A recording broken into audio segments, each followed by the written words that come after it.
Halo, perkenalkan nama saya Muhammad Yusuf. Perkenalkan nama saya Leri Sumarentek. Perkenalkan nama saya Nila Yunike. Halo, perkenalkan nama saya Nisa Firan.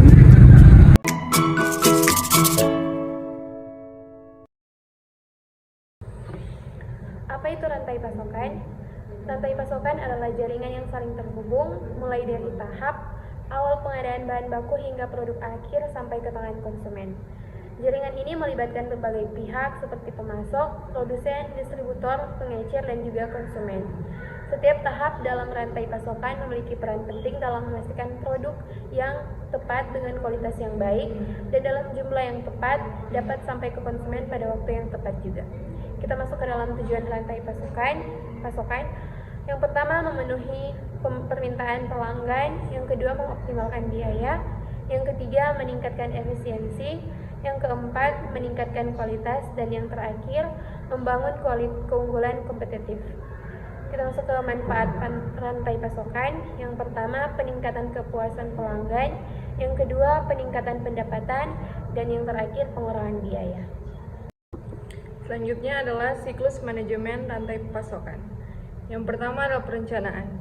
Perencanaan adalah proses yang menyeimbangkan antara permintaan dan pasokan untuk menentukan tindakan terbaik dalam memenuhi kebutuhan pengadaan, produksi, dan pengiriman. Yang kedua adalah pencarian pasokan dan pengadaan. Proses pencarian pasokan dan pengadaan barang atau jasa dilakukan untuk memenuhi kebutuhan produksi.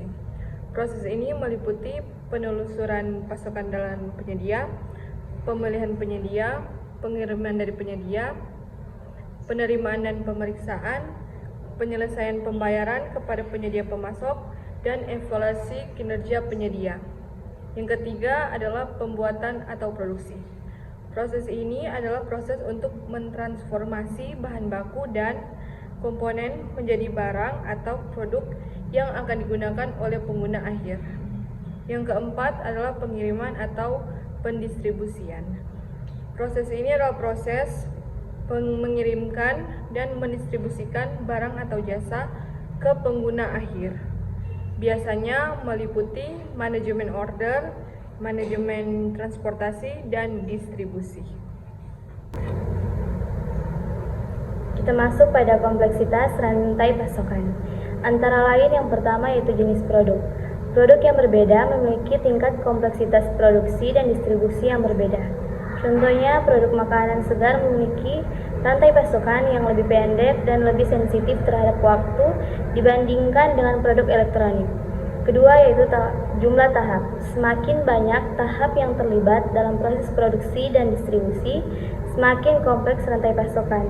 Yang ketiga, jumlah pihak yang terlibat. Semakin banyak pihak yang terlibat, semakin besar kemungkinan terjadinya kendala dan semakin sulit untuk mengelola rantai pasokan. Terakhir yaitu geografi. Jangkauan geografis dari rantai pasokan juga mempengaruhi kompleksitas. Rantai pasokan global dengan banyak negara yang terlibat cenderung lebih kompleks daripada rantai pasokan lokal. Baik, kita masuk ke dalam sketsa rantai pasokan, yang dimana dalam sketsa rantai pasokan kelompok kami mengambil contoh produk tomat dan juga produk elektronik berupa smartphone. Pada produk tomat, tahapan pertamanya yaitu didahului dengan pasokan, yang dimana pasokan ini berasal dari petani yang menanam tomat dan memanennya. Kemudian fase pengumpulan, yang dimana tomat yang telah dipanen dikumpulkan dan juga dibawa ke pusat pengumpulan.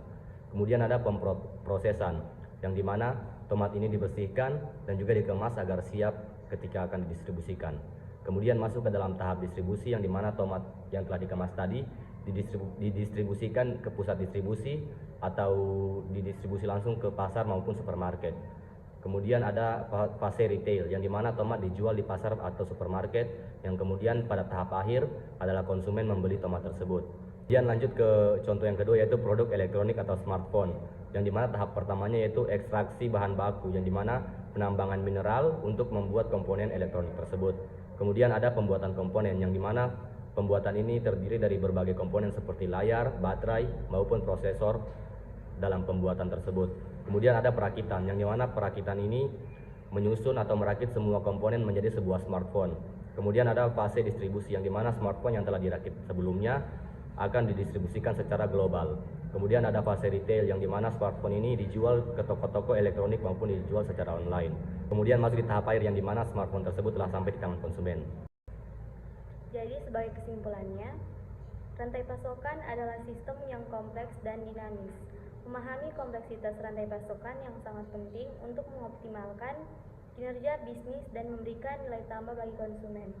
Dengan memahami berbagai faktor yang mempengaruhi kompleksitas rantai pasokan, perusahaan dapat merancang strategi yang lebih efektif untuk mengelola rantai pasokan mereka. Sekian presentasi dari kami. Terima kasih telah menonton. Terima kasih.